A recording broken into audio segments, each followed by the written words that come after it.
Good morning. आपण previous क्लासेसमध्ये हे पॉइंट्स डिस्कस केले. जस्ट म्हणजे प्रिव्हियस म्हणजे कालच्या क्लासमध्ये आपण हा पॉइंट डिस्कस केला. Acceleration of a block on horizontal surface. एका हॉरिझॉन्टल सरफेसवरती आय थिंक हा बरोबर आहे. हा पॉइंट जो आहे तो आपण डिस्कस केलेला आहे. हॉरिझॉन्टल सरफेसवरती जर आता हा ब्लॉक आहे, तर ह्याच्यामधला जे काही ऍक्सलरेशन असणार आहे, जे काही मोशन असेल ह्याच्यामध्ये, त्याची इक्वेशन फाइंड आउट करताना आपण ऍक्सलरेशनची इक्वेशन फाइंड आउट. तर ब्लॉक जर राईट साईडला मूव्ह होत असेल, तर जे कायनेटिक फ्रिक्शन आहे ते लेफ्ट डायरेक्शन मध्ये ऍक्ट होत असेल. फोर्स जो आहे तो फोर्स कुठल्या डायरेक्शन मध्ये ऍक्ट होतोय? उजव्या बाजूच्या, ज्याला आपण पी असं नाव दिले, किंवा त्याला आपण पुलिंग फोर्स असं म्हणूयात. इथं हा पुल केला चाललेला फोर्स आहे. त्या फोर्स नुसार आपण काय केलं, ह्या ठिकाणी ह्या ऑब्जेक्टचे जे ऑब्जेक्टवरचा जो फोर्स आहे त्या फोर्सचं डिस्कशन करत आहोत. ठीक आहे. ठीक. तर हे हे जे पॉइंट्स आता आपण सांगितलं, त्याच्यासाठी बघा, जो फोर्स याच्यावरती ऍक्ट होतोय तो एम इंटू ए. तो कसा ऍक्ट होत असेल, तो पीच्या डायरेक्शन मध्ये, किंवा हा पी मुळच तयार झालेला फोर्स असेल, minus F K, which is frictional force, अशा पद्धतीने दिला जाईल. मग ऍक्सेलरेशन कसं दिलं जाईल? P minus F K divided by mass. So इथं जो मेन्शन केलाय तो फॉर्म्युला आपल्याला मिळेल. ज्यावेळेस एखादा ऑब्जेक्ट आपण पुल करत आहोत एका डायरेक्शन मध्ये आणि तो मूव्ह झाला, म्हणजे त्यानं त्याच्या जे स्टॅटिक फ्रिक्शन आहे त्याला ओव्हरकम केलं. ओके, ब्लॉकचं जे स्टॅटिक फ्रिक्शन आहे त्या फ्रिक्शनला त्यानं काय केलं? ओव्हरकम केलं, आणि तो आता मूव्ह होतो. मग स्टॅटिक फ्रिक्शनला जर ओव्हरकम केलेलं असेल, तर इथं होईल काय, की कायनेटिक फ्रिक्शन त्याच्याकडे येत असेल. कोणतं फ्रिक्शन येत असेल? कायनेटिक फ्रिक्शन त्याच्यामध्ये येत असेल. आणि कायनेटिक फ्रिक्शन मुळे हे पुलिंग फोर्स आहे आणि हा फ्रिक्शनल फोर्स आहे, त्याला त्यांच्या सबट्रॅक्शनला मास न डिवाइड केलं की एक्सेलरेशन मिळतं. नेक्स्ट पार्ट मध्ये हा जो ब्लॉक आहे मगाशी हॉरिझॉन्टल सरफेस वरती ठेवलेला, तो ब्लॉक आता एका इन्क्लाइंड प्लेन वरती आहे, आणि तो आता त्याच्या वेट मुळे खालच्या डायरेक्शन मध्ये खेचला चाललेला आहे. म्हणजे ह्या ब्लॉक वरती जे फोर्स अप्लाय होणार आहे तो फोर्स आहे एम जी साइन थिटा. आणि ह्या एम जी साइन थिटा हा जो आहे, ह्या फोर्समुळे याच्यात मोशन येते, त्यामुळे हा फोर्स आपण एम ए असा लिहूया. आणि ह्याची डायरेक्शन आपल्याला एम जी साइन थिटाच्या डायरेक्शन मध्ये असल्यामुळे हे मिळतात, minus frictional force mu R च्या टर्म्स मध्ये दिला. जर तुम्ही डायग्राम मध्ये पाहिलं, ह्या इथं if you see in this diagram, जर ह्या डायग्राम मध्ये लक्ष दिलं,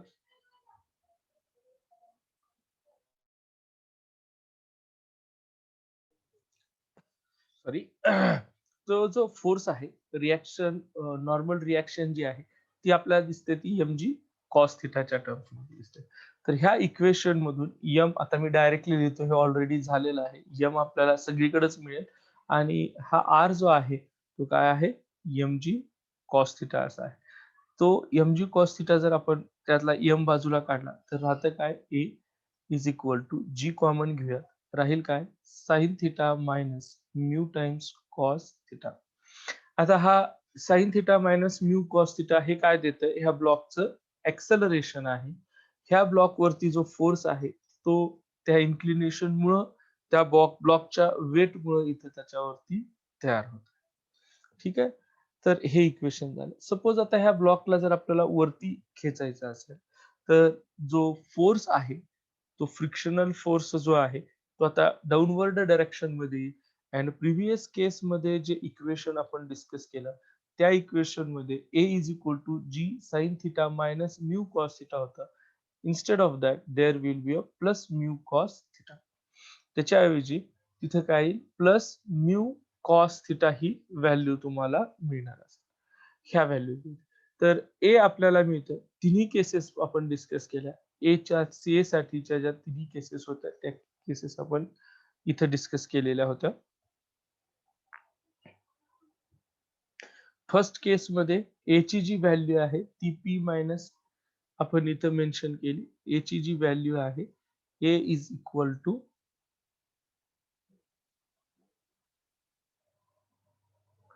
ह्या केसमध्ये A ची जी व्हॅल्यू आहे, ही A ची व्हॅल्यू आपण P minus Fk divided by M अशा पद्धतीने घेतली. दुसरी जी कंडिशन होती, त्याच्यामध्ये A इक्वल्स टू G मध्ये sin theta minus mu cos theta अशी घेतली.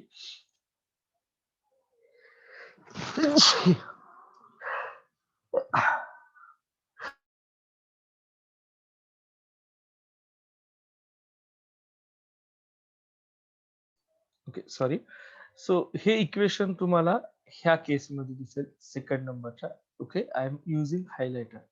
ह्या हायलायटर मध्ये तुम्हाला इथे दिसेल हे G sine theta minus mu cos theta असं आलेलं आहे. आणि जो तिसरा होता त्याच्यामध्ये ऍक्सेलरेशनची व्हॅल्यू काय आली, G sine theta plus mu cos theta येते. तर ह्या केसमध्ये जो ब्लॉक आहे तो डाऊनवर्ड डायरेक्शन मध्ये जातोय. ह्या केसमध्ये जो आहे तो ब्लॉक अपवर्ड डायरेक्शन मध्ये मूव्ह होणार आहे. जी थर्ड सिच्युएशन आहे. थर्ड केस इथे पाहूयात. हे बघा ह्या ठिकाणी. आता डाऊनवर्ड येत असताना त्याला कदाचित फोर्सची गरज सुद्धा नसेल. कारण तो काय होतोय डाऊनवर्ड डायरेक्शन मध्ये चाललेला दिसायला. तो काय होतोय डाऊनवर्ड डायरेक्शन मध्ये चालला. त्याच्या स्वतःच्या वेटमुळेही तो जाऊ शकतो. तर असे काही पॉइंट्स आत्ताच आपण काय केले डिस्कस केले. ह्या पॉइंट्स मधून म्हणजे प्रत्येक वेळेस स्लो चाललोय, प्रत्येक वेळेस हे सांगतोय. ह्या इक्वेशन्स अशाच लिहाव्या लागतील. ह्याच्यावरूनच आपल्याला पुढचे पॉइंट्स लिहिता येतील. We were at this point. आपण ह्या पॉइंट वरती होतो की हे न्यूमेरिकल आपल्याला सॉल्व्ह करायचे. A block moving at an angle of theta equals to 30 degree. एक ब्लॉक आहे. तो ब्लॉक जो आहे तो अप डायरेक्शनला मूव्ह होतोय, ज्याचं की इन्क्लिनेशन 30 डिग्री आहे. With velocity of 5 metre per second. Velocity जी आहे ती 5 मीटर पर सेकंद आहे.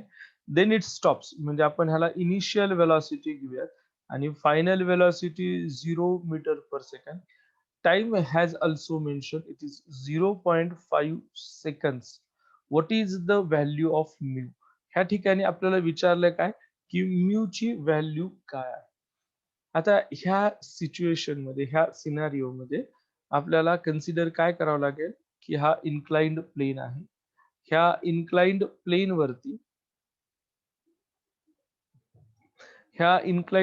वरती एक ब्लॉक आहे.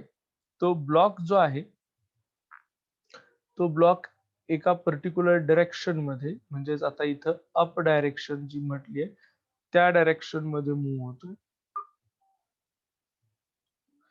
सो ह्याचं जे वेट असेल ते वेट कुठल्या डायरेक्शन मध्ये असेल, it will be in exactly downward direction. हे झालं ह्याचं वेट.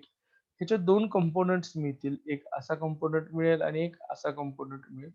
हे दोन्ही कंपोनंट्स एकमेकांना परपेंडिक्युलर असतात. हे पॉइंट आपल्याला माहिती आहे. हे अशा पद्धतीने मी हे दोन कंपोनंट्स लिहिले. ठीक आहे. हे बघा हा असेल वेट म्हणजे mg. तर हा काय येतो, हा अँगल थिटा घेतो मी mg साइन थिटा. आणि हा जो आहे इथला पॉइंट जो असेल तो असेल mg कॉस थिटा. कारण हा अँगल इथं थिटा एवढा आहे. ह्याच्यावरती जी नॉर्मल रिॲक्शन आहे ती नॉर्मल रिॲक्शन सुद्धा इथं असेल. ती नॉर्मल रिॲक्शन एक्झॅक्टली ह्या डायरेक्शन मध्ये आहे. ठीक आहे. ह्याला आपण आर असं म्हणतो. आता हा जो आहे तो कुठल्या डिरेक्शन मध्ये चाललाय, अप डिरेक्शन मध्ये चाललेला आहे. हा कोणत्या डायरेक्शन मध्ये सांगितलाय, अप डायरेक्शन मध्ये चाललाय. म्हणजे ह्याची जी मोशन आहे ती ह्या डायरेक्शन मधली मोशन आहे. त्याची जी डायरेक्शन आहे ती कुठली आहे, ह्या डायरेक्शन मधली मोशन आहे. ह्या डायरेक्शन मध्ये त्याच्यावरती ऍक्सेलरेशन जे आहे ते ऍक्ट होतं. ठीक आहे. मग आपल्याला हे एवढे पॉइंट्स माहिती झालेत. हे अशा पद्धतीनं जे काही आहे ते ऍक्सेलरेशन किती ऍक्ट होतं, काय होतं, आपण ह्या फोर्सला पुलिंग फोर्स म्हणून यात इथं रिप्रेझेंट केल्या पद्धतीने. ठीक आहे. तर अशा केसमध्ये इथं जे आहे आता हा याच्यात फ्रिक्शनल फोर्स सुद्धा ऍड करावा लागेल आपल्याला, जो की इथं लिहिला नाही. मी इथं लिहितो हा एफ, स्मॉल एफ जो आहे तो काय आहे, फ्रिक्शनचा फोर्स आहे. तो काय आहे, फ्रिक्शनचा फोर्स आहे. आता हे जे फ्रिक्शनचा फोर्स आहे, त्याच्यावरून आपण P ची जर व्हॅल्यू लिहिली किंवा फोर्स जर लिहिला, तर तो काय येतो, M into A is equal to mg sin theta plus फ्रिक्शनचा force. So it is MA which is equal to mg sin theta आणि फ्रिक्शनचा फोर्स काय असतो, म्यू इंटू आर. आर ची व्हॅल्यू काय आहे, mg cos थिटा एवढी value आहे. त्याच्यामुळं इथं जे काही व्हॅल्यूज आहेत म्हणजे ऍक्सेलरेशन आहे, ते ऍक्सेलरेशन काय काय येईल, कारण ह्या ठिकाणी यम यम यम सगळीकडे सेम असल्यामुळं ते कॅन्सल होऊन जाईल. ए ची जी व्हॅल्यू आहे ती काय येते, sine it should be theta here, हा थिटा आहे. जी कॉमन निघेल ब्रॅकेट मध्ये काय राहणार आहे, sine theta plus mu cos theta ही व्हॅल्यू राहते. बट व्हॉट इज ऍक्सेलरेशन, हे आपलं पहिलं इक्वेशन आहे असं गृहीत धरूया. पण आता त्याच्यावरून आपण थोडं ऍक्सेलरेशन कडे जाऊया, की v is equal to u minus at, हे इक्वेशन लिहिलं. आता इथं u प्लस एटी आहे, मायनस का लिहिलं तेही सांगतो. Because because here velocity is decreasing. Velocity जी आहे ती कशी आहे, डिक्रीजिंग आहे. So acceleration is negative. ह्या ठिकाणचं ऍक्सेलरेशन कसं असेल, निगेटिव्ह असेल. आपल्याला तर माहिती आहे फायनल व्हॅल्यू किती आहे इथं, 0. इनिशियल व्हॅल्यू किती आहे, 5.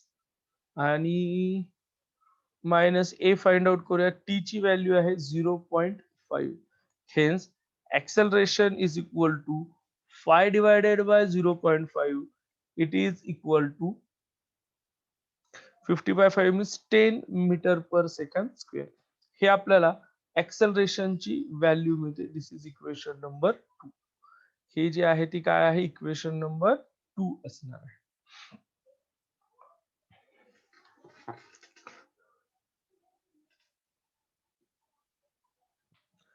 आता आपल्याला माहिती झालं ऍक्सेलरेशन. मग इक्वेशन 1 मध्ये जर आपण ऍक्सेलरेशन ची व्हॅल्यू 10 ठेवली, तर इथे काय येतं, जी आपण 10 घेऊयात अप्रॉक्सिमेट व्हॅल्यू.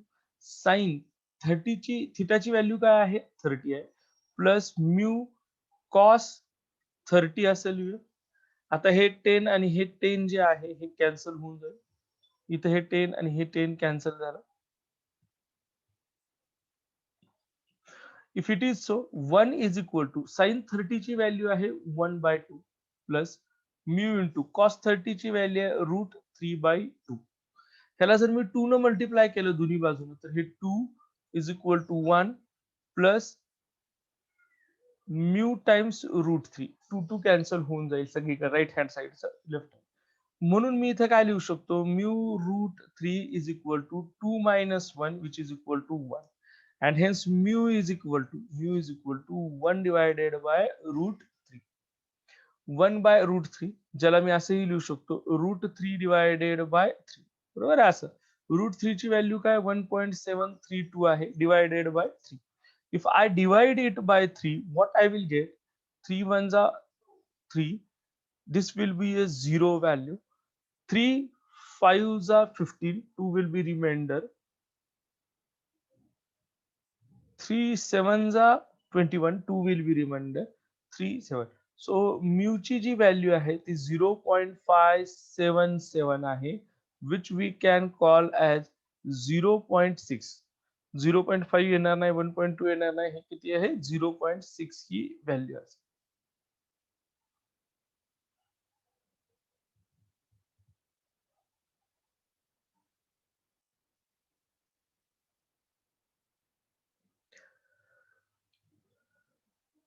तर दिलेल्या ऑप्शन मधला ऑप्शन नंबर सी हा करेक्ट असणार. ऑप्शन नंबर सी काय असेल इथं, करेक्ट ऑप्शन असणार. ठीक आहे. असेच न्यूमेरिकल्स विचारले जातात एक्झामिनेशन्स मध्ये, एमसीक्यू अशा पद्धतीचेच असतात. आपल्याला थोडासा विचार करून ते सॉल्व्ह करावं लागतील. म्हणजे ब्लॉक कसा दिला, प्रत्येक वेळेस ही डायग्राम आपल्याला माहिती असायला पाहिजे, त्याचे कंपोनंट्स कसे मिळतात हे कळायला पाहिजे. आणि त्याच्यावरून आपण हे काय करू शकतो, सॉल्व्ह करू शकतो. ओके.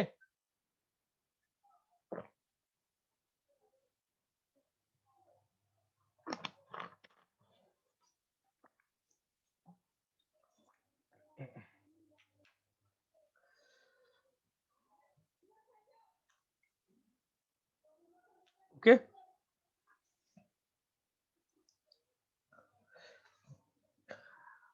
आता आपण ह्याच्या पुढचा न्यूमरिकल बघूया.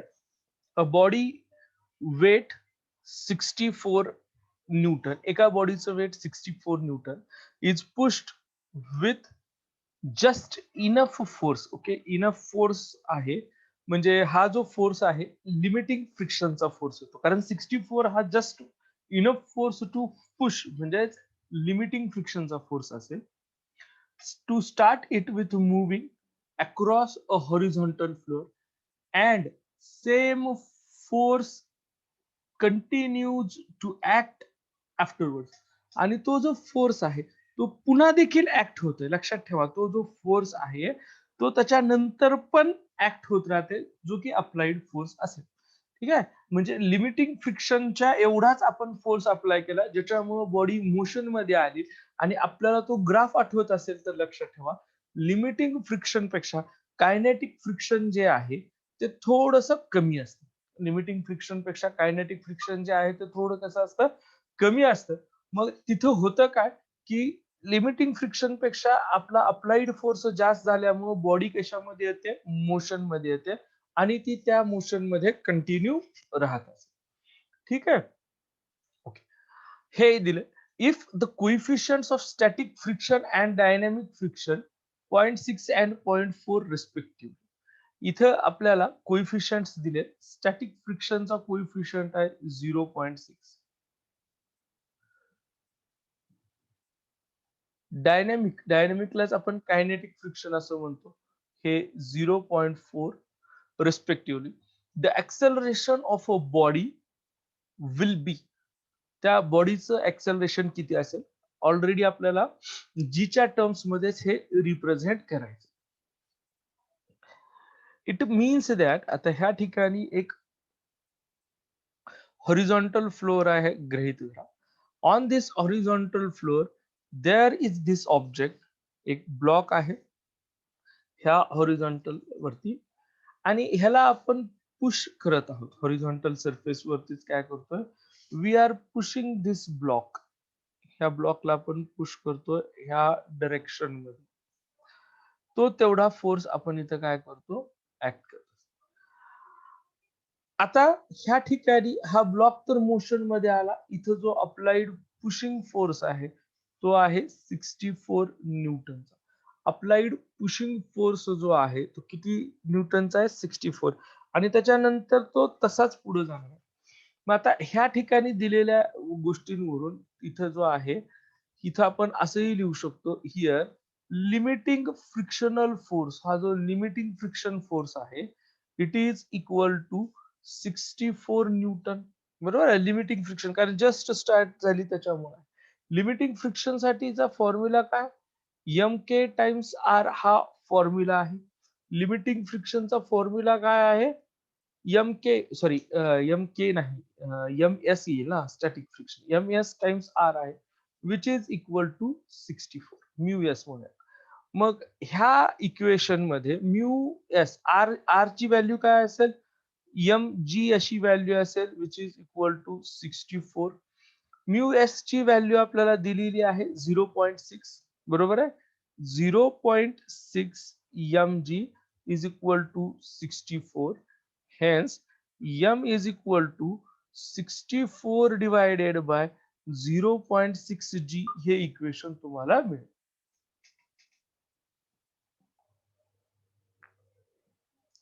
0.6. मग आता इथे जे मास आहे, हे मास एम इज इक्वल टू 64 च्या ऐवजी आपण काय करू शकतो, 640 डिवायडेड बाय 6 टाइम्स जी, म्हणजे M is equal to 32 divided by 3, 320 divided by 3 times G, हे इक्वेशन आपल्याला मिळालं. म्हणजे जे मास आहे त्या ऑब्जेक्टचं ते मास आपल्याला कळालं आणि त्याची व्हॅल्यू किती आहे त्या मासची,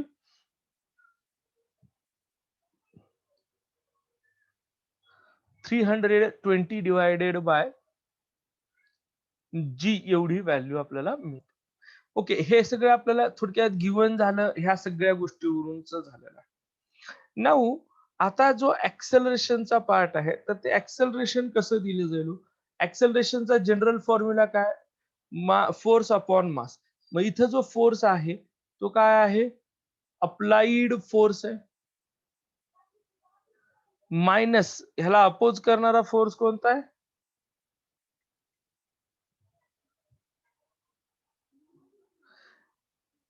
त्याला अपोज करणारा जो फोर्स आहे तो फ्रिक्शनल फोर्स आहे, बरोबर आहे. आणि डिवायडेड बाय काय असेल मग? आपल्याला general formula divided by mass. Applied force काय आहे? Here applied force is nothing but, कारण बघा तुम्ही, if you clearly C this the same force over here what is written, the same force act continues, म्हणजे applied force जो आहे तो तेवढाच आहे. अप्लाइड फोर्स जो आहे, applied force is equal to 64 Newton only. If it is 64, I can put here 64. Frictional फोर्सचा formula काय आहे? Mu K into R divided by mass साठी आपण काय लिहिलंय? 320 डिवायडेड बाय 3g असं लिहिलं होतं. हे 64 मायनस म्यू के ची व्हॅल्यू काय? 0.4. Here it will B m into g divided by 320 divided by 3g. तर मग आता इथे येईल हे 64 मायनस 0.4, 64 मायनस 0.4. यम ची व्हॅल्यू किती आली होती? 320 डिवायडेड बाय 3g इंटू जी हे इक्वेशन मिळालं, इंटू जी हे इक्वेशन मिळालं. Total divided bye 320 bye 3g हे इक्वेशन येतं.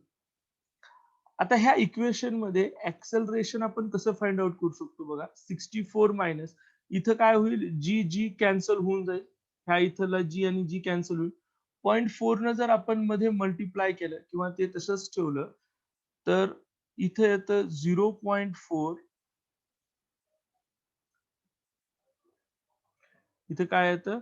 0.4 in bracket 320 divided by 3 into, आता जे डिनॉमिनेटर मधलं 3g आहे ते ह्या सगळ्याला मल्टिप्लाय होईल 3g, आणि डिनॉमिनेटर मध्ये फक्त 320 राहील. हेन्स ह्याच्यावरून ऍक्सेलरेशन बघा किती येतं?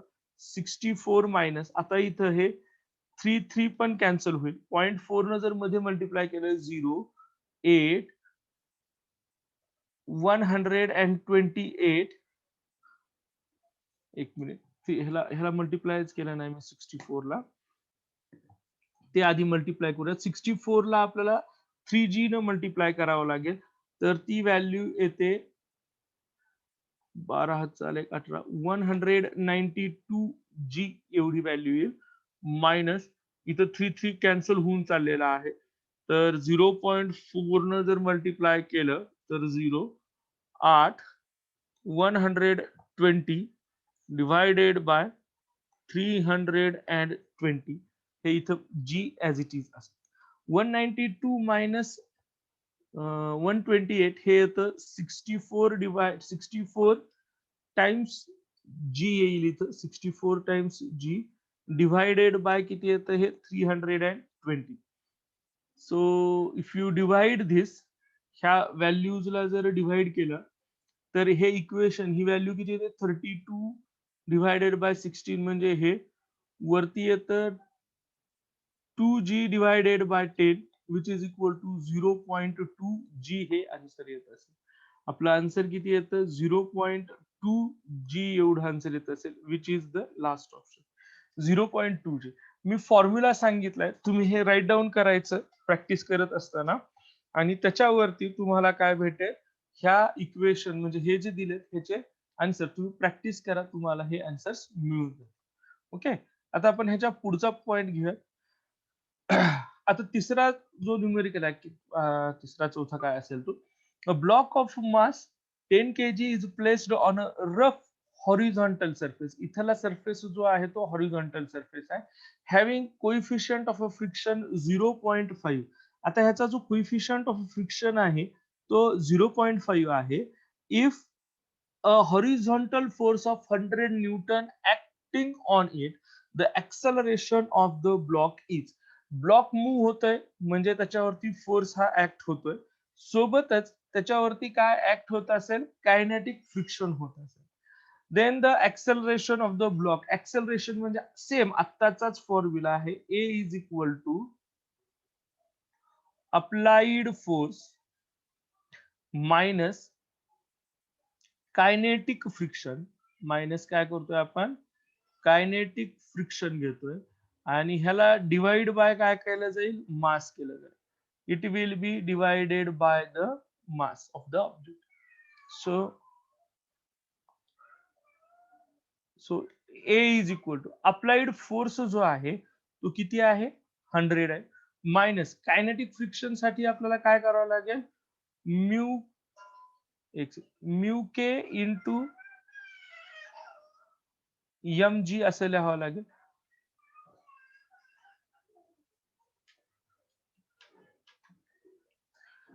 and it is divided by mass, that is 10. So 100 minus mu k ची व्हॅल्यू किती दिलेली आहे इथं, 0.5 दिलेली आहे. त्याला mg न मल्टिप्लाय करायचंय म्हणजे हे 10 इंटू जी किती आहे, हे 10च घेऊया जी ची value, divided by 10. So 100 minus 50 divided by 10, which is 50 divided by 10, which results into 5 meter per second square. हे जे आहे हे काय आहे, acceleration.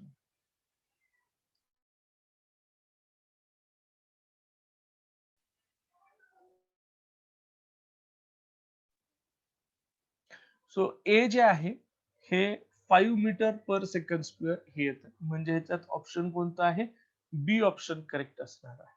So B option is correct for this numerical.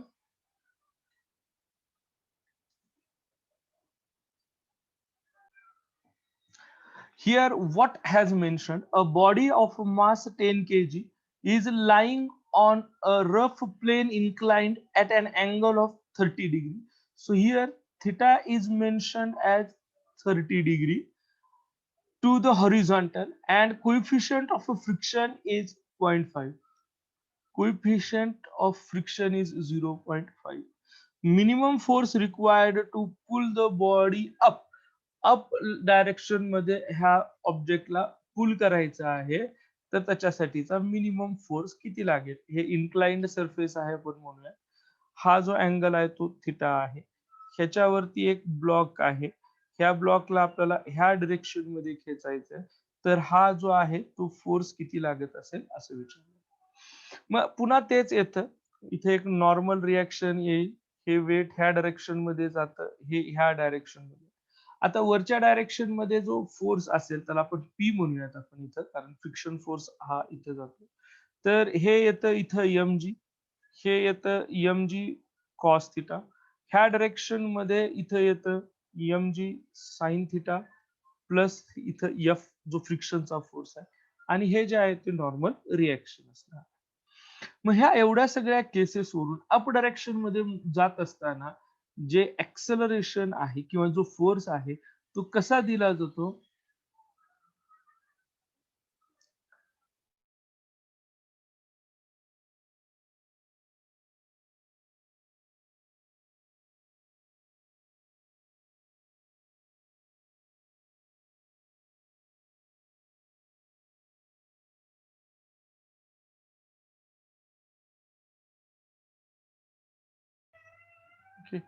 M A जो फोर्स आहे इथं ऍक्ट होणारा, तो फोर्स कसा ऍक्ट होतो तो आपण ऑलरेडी बघितला, M G sine theta plus F. मी प्रत्येक वेळेस हे डिराईव्ह करून सांगतो. इथं हे एम जी, हा एफ म्हणजे फ्रिक्शनचा फोर्स आहे, ब्रॅकेट मध्ये काय राहील, हे साइन थिटा असेल, प्लस हे काय असेल, म्यू इंटू आर.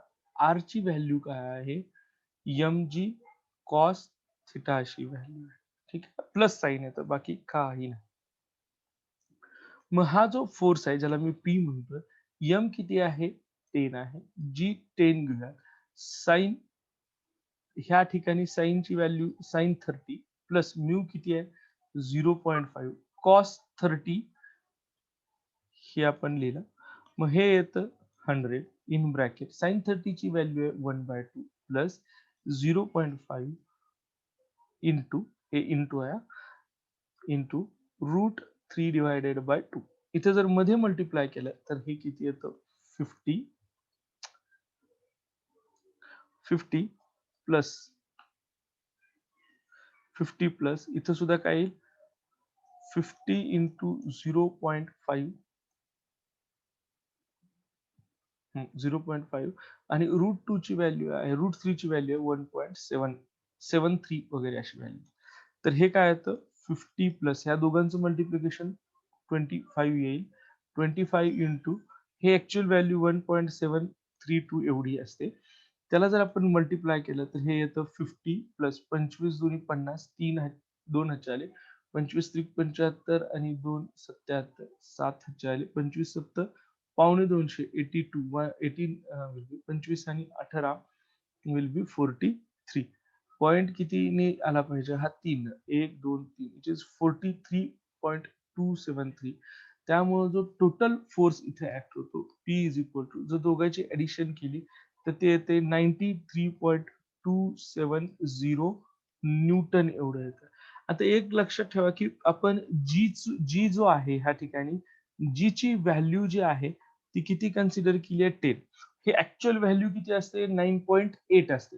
9.8 असल्यामुळे आपण जे सोल्युशन केले त्यापेक्षा थोडी कमी व्हॅल्यू ह्याची असणार आहे. म्हणजे 93 पेक्षा थोडं कमी आपलं आन्सर यायला पाहिजे. ऑप्शन्स चेक करा 940 सगळीकडे व्हॅल्यू म्हणजे डिजिट सेम आहेत फक्त पॉइंट मध्ये डिफरंट व्हायला लागलाय. पहिलं जे ऑप्शन आहे आपल्याला त्या ऑप्शन मध्ये काय दिलेलं आहे 914 व्हॅल्यू दिलेली आहे which is not correct. B option 93 91 हे 93 पेक्षा थोडा कमी म्हणजे बी ऑप्शन आपला करेक्ट आहे. सो ऑप्शन नंबर जो आहे सेकंड तो ऑप्शन आपला काय असेल करेक्ट असेल. बाकी आता इथे 9.1 नाही येणार 0.91 हे येणार नाही. For this numerical for this MCQ option number C जो सी ऑप्शन आहे तो करेक्ट आन्सर असेल. सॉरी सी नाही बी आहे 91.4 न्यूटन एवढा फोर्स त्या ठिकाणी काय होत असेल ऍक्ट होत असणार आहे त्या ऑब्जेक्ट वरती त्या ब्लॉक वरती जो जो काही अप डायरेक्शन मध्ये मूव्ह होत आहे त्याच्यासाठी. ठीक आहे. मी काल पण सांगितलं होतं याच्या आधी की तुमचा जो मोबाईल आहे जर तुमच्याकडे कम्प्युटर लॅपटॉप असेल तर त्याच्यावरती तुम्ही हे स्क्रीन बघा. तसं बघितलं तर ही थोडं मोठ्या स्क्रीन वरती दिसेल किंवा घरी जर टीव्ही असेल तर टीव्हीला फोन कनेक्ट करता येतो नवीन मॉडेल असेल तर त्याच्यावरती तुम्ही बघू शकता हे जे आहे ते थोडं स्क्रीन तुम्हाला जी आहे ती खूप अशी मोठी दिसेल क्लिअर दिसायला लागेल. ठीक आहे. इथं थोडं लहान दिसतं म्हणून म्हणत आहे. असो.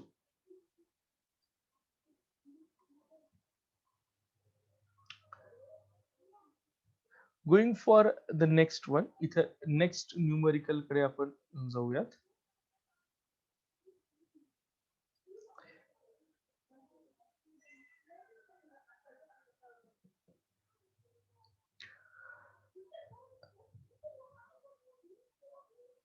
Okay, what is the maximum value of a force F? What is the maximum value of force such that the block shown in the arrangement does not move? जो ब्लॉक आहे तो मूव्ह होणार आहे का ह्याच्यामध्ये होणार नाही आहे. आणि जे काही फ्रिक्शनल कोइफिशियंट आहे इट इज 1/√1/2 टाइम्स √3 आहे. हा म्यू इथे म्यू हे ह्या व्हॅल्यूनं रिप्रेझेंट केलं. सो हिअर आपल्याला हे माहिती आहे की आपल्याला याचे कंपोनेंट्स आता ड्रॉ करावे लागेल. ह्या ठिकाणी वेट ऍक्ट होईल. ह्या ठिकाणी नॉर्मल रिॲक्शन आहे. फोर्स जो आहे तो ह्या डायरेक्शन मध्ये I will change the colour for the force. Force जो आहे तो ह्या डायरेक्शन मध्ये ज्याचे दोन कंपोनेंट्स निघतील एक हा कंपोनेंट असेल आणि एक हा कंपोनेंट असणार आहे. आपण ह्या ठिकाणी हा जो आहे तो हा इथं बघा हॉरिझॉन्टल सोबतचा आहे. हा अँगल त्यांनी किती केलाय? 60 केलाय. त्याच्यामुळे हे काय येईल? एफ साइन थिटा येतं. त्याचं जे वेट आहे ते आपण mg सांगूयात. ह्या ठिकाणी जो येतो एफ कॉस थिटा येतो आणि हा अप्लाइड फोर्स एफ असेल. हे नॉर्मल रिएक्शन असणार आहे. आता इथे नॉर्मल रिएक्शनची जर व्हॅल्यू बघितलं तर R is equal to mg plus F sine theta ही व्हॅल्यू असेल.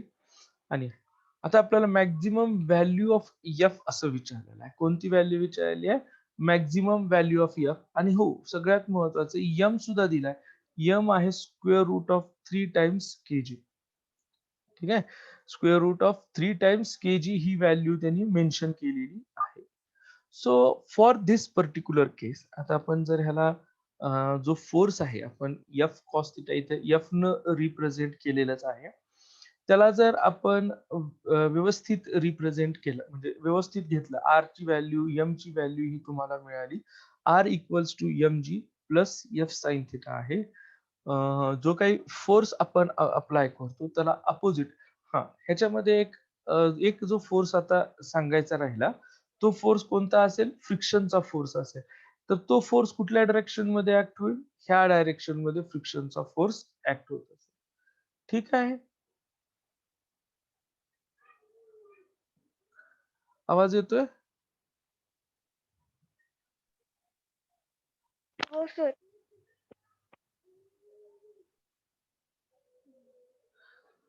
फ्रिक्शनचा जो फोर्स आहे तो ह्या डिरेक्शन मध्ये ऍक्ट होत असेल आणि फ्रिक्शन म्हणजे म्यू आर आहे. सो बॅलन्स्ड केस मध्ये आपण काय लिहू शकतो? F cos theta is equal to mu R हे इक्वेशन आपल्याला लिहिता येतं. F cos theta is equal to काय लिहिता येतं? म्यू आर असं लिहिता येतं. आता हा जो एफ कॉस थिटा आहे, ती आपल्याला थिटा तर व्हॅल्यू माहिती आहे, पण आपण हे एफ कॉस थिटा मध्ये म्यू जो आहे तो त्यांनी दिलाय 1/2 टाइम्स रूट 3 आणि आर जो आहे तो काय येतोय? M G plus F sine theta हे आर ची व्हॅल्यू आहे. मग ह्या इथे जर सगळ्या व्हॅल्यूज प्लेस करायला सुरुवात केल्या, एफ जो आहे तो ऍज इट इज ठेवला. एफ थोडं व्यवस्थित लक्ष देऊन करा हे. F cos theta is equal to 1/√3 times M G value आहे ती आहे √3 टाइम्स. जी आपण सध्या पुरतं जीच ठेवूया. प्लस एफ साइन थिटा ही व्हॅल्यू आहे. एफ साइन थिटा अशी व्हॅल्यू ठेवली. मग मी राईट साइडला लिहितोय आता ह्या इथं. तर एफ कॉस थिटा पैकी जो एफ आहे ह्या ठिकाणी, जो काही एफ आहे तो एफ कॉस 60 इथं आपण घेणार कारण अँगल 60 आहे. मग √3 ने जर मध्ये मल्टिप्लाय केलं तर काय होतं बघा, हे 1/2 ऍज इट इज राहतं. √3 कॅन्सल होईल, जी इथं राहतं. Plus capital F divided by √3 आणि साइन 60 ची किंमत किती असते? सध्या पुरतं आपण साइन 60 असंच लिहूया. ठीक आहे, त्यामुळं F is equal to sorry F cos cos 60 ची व्हॅल्यू जी आहे ती 1/2 असेल is equal to 1/2 times G plus capital F divided by √3 आणि साइन 60 ची व्हॅल्यू आहे √3 डिवायडेड बाय 2. ह्या ठिकाणी √3 जे आहे हे कॅन्सल होईल, √3 कॅन्सल होऊन जाईल. मग ह्या इथं F divided by 2 is equal to G divided by 2 plus 1/2 हे 1/2 म्हणजे एफ डिवायडेड बाय 4 होईल. मी 4 न सगळीकडे मल्टिप्लाय करतो त्यामुळे हे 2f येतं इज इक्वल टू हे 4 न मल्टिप्लाय केलं तर हे 2g होतं प्लस एफ होतं. एफ जर लेफ्ट हँड साइडला आणलं तर एफ इज इक्वल टू काय येतं? 2g. जी ची व्हॅल्यू जर 10 घेतली तर F is equal to 20 newton असेल. तर एफ ची जी व्हॅल्यू आहे ती आपल्याला किती मिळते? 20 न्यूटन अशी मिळते. ह्याचा अर्थ पहिलं ऑप्शन जे आहे ते आपलं काय असेल? करेक्ट ऑप्शन असणार आहे. ह्या न्यूमरिकल साठी किंवा ह्या क्वेश्चन साठी एफ ची व्हॅल्यू जी आहे ती 20 न्यूटन एवढी येणार आहे. ठीक आहे, ओके.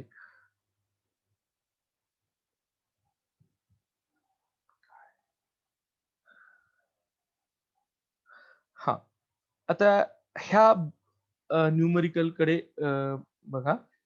ह्या न्यूमरिकल मध्ये a block of mass small m rests on a rough horizontal surface as shown in figure. The coefficient of a friction between the block and the surface is mu. त्या दोघांमधला coefficient जो आहे तो mu आहे.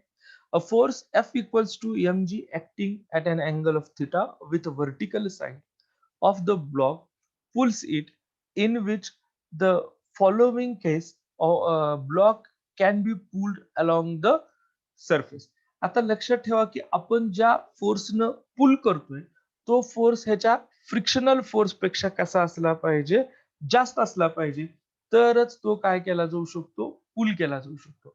मी white बोर्डवर घेतो कारण त्याच्यावरती व्यवस्थित बसतच नाहीये ते.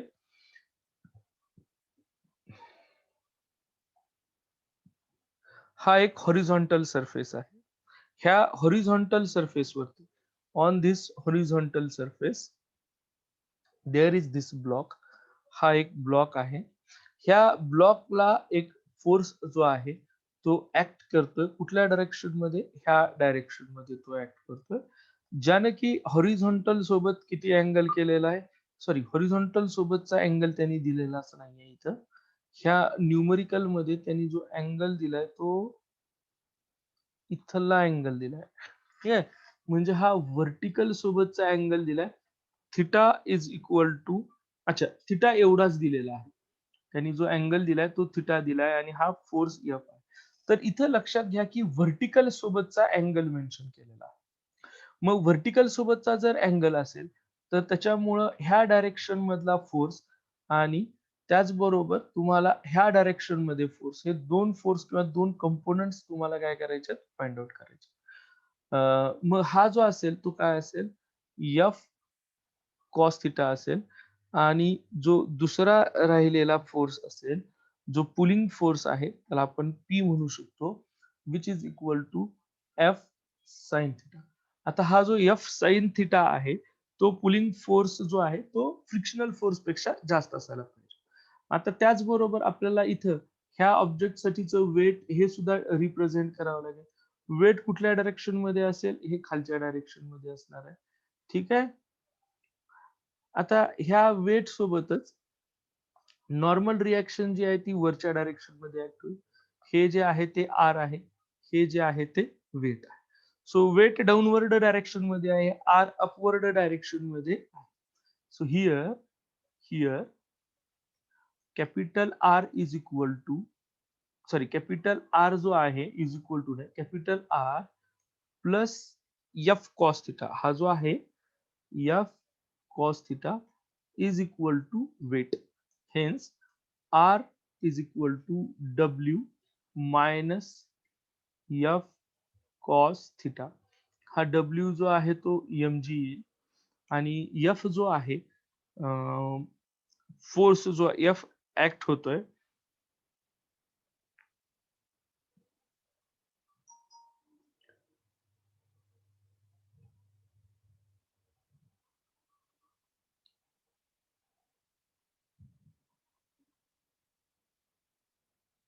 हा इथं आपण सध्याला ह्याला F cos theta असंच लिहिलं. हे जे आहे हे काय आहे,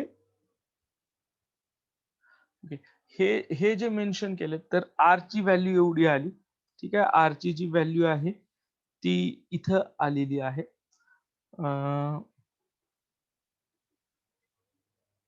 एक minute, let me see the numerical.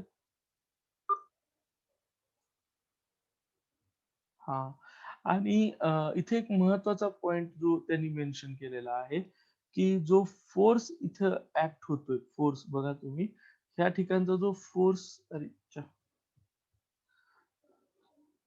ह्या ठिकाणी जो काही फोर्स इथं ऍक्ट होतोय तो तो फोर्स किती आहे,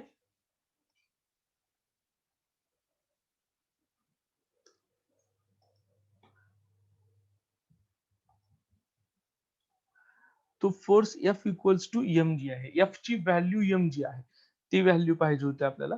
F ची व्हॅल्यू जर mg असेल तर आपण जो लिहिलेला इथला जो फोर्स आहे त्याला मला R is equal to mg minus M G cos theta असं लिहिता येतं. हे आपण आरच्या टर्म्स साठी लिहिलं. हे जे इक्वेशन लिहितोय ते आपण कुणासाठी लिहिलं हे इक्वेशन? हे इक्वेशन आपण आर साठी मेन्शन केलं. हे इक्वेशन कुणासाठी मेन्शन केलं? आर साठी मेन्शन केलं. R is equal to M G minus M G cos theta. हा बघा की ब्लॉक कधी मूव्ह होणार नाही. Block will not move if and only if IFF म्हणजे if and only if this pulling force is greater than that of frictional force. आता हा pulling force म्हणजेच काय आहे? F sin थिटा आहे. म्हणजे त्याला F sin theta is greater than, आता greater than or equal to ला मूव्ह होणार नाही, तो आहे तिथेच राहील. F किती असतो? म्यू इंटू आर असेल. मग ह्याला आपल्याला काय लिहिता येतं? M G sine theta is greater than or equal to mu in bracket M G minus M G cos theta हे इक्वेशन येतं. इफ इट इज सो, आता बघा ह्या ठिकाणी हे एम जी आहे, M G sine theta greater than or equal to, मी इथं काय करतो? एम जी बाहेर घेतो, ब्रॅकेट मध्ये mu in bracket 1 minus cos theta हे लिहितो.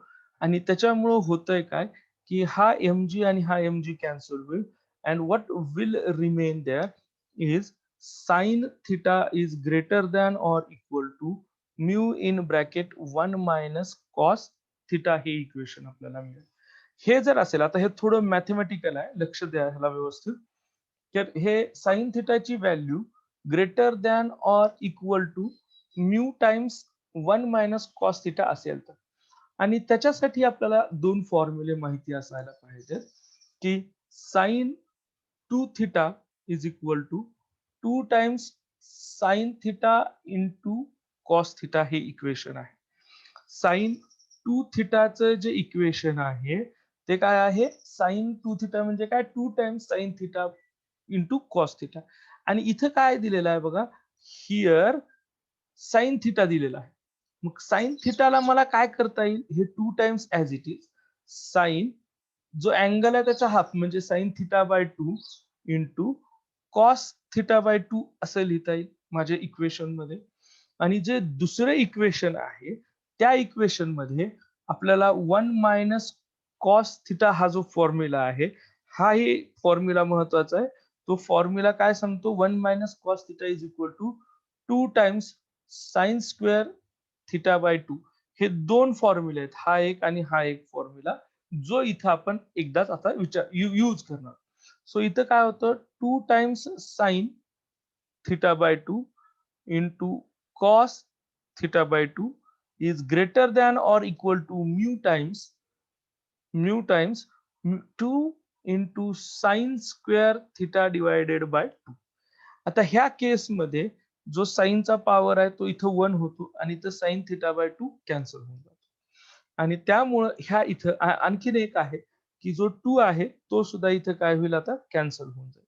आता राहिला काय इथं बघा, साइन थिटा कॅन्सल झाल्यावर इथं राहतं cos theta by 2 greater than or equal to mu into sine theta by 2.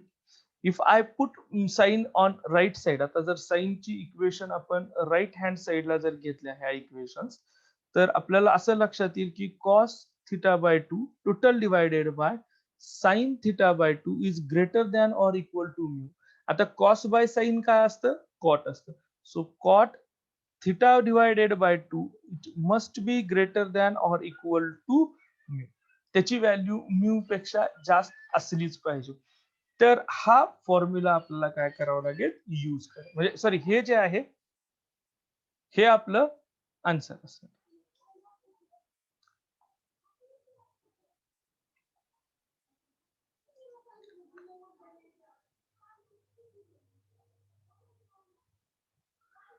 Cot last option जे आहे, cot theta by 2 is greater than or equal to mu.